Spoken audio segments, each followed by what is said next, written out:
Well, the COVID-19 pandemic is nearing, believe it or not, 4 years since the first wave of outbreaks in the United States. Washington University scientists just released the results of their latest study.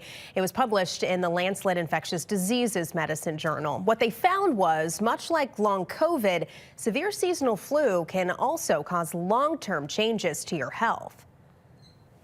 Going into this winter season, people should take both COVID and the flu seriously. Researchers at Washington University spent 18 months following 80,000 patients. They represented all ages, genders, and races. Some were hospitalized with COVID, others with the flu. The study looked at the virus's long-term effects on more than 90 of the body's systems, including the heart, lungs, brain, and kidneys.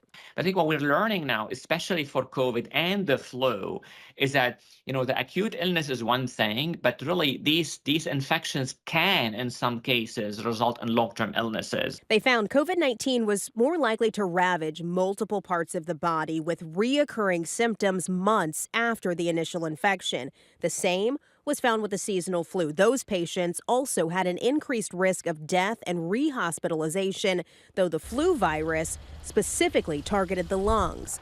Dr. Ayali says the research highlights the need to find ways to reduce hospitalizations of both viruses and should change the way we think about the flu altogether. And that actually really now worries me even more because you can get over, some cough or fever in the initial phase of the infection. Well, we don't know how to treat chronic fatigue. We don't know how to treat brain fog. He says the health risks among COVID and influenza were increased 30 days after infection. So after you get sick and get well, there is still a chance you could have those lingering symptoms.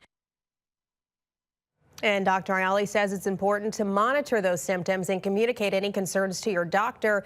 Also a good idea to take precautions to keep yourself from getting sick in the first place. Tonight,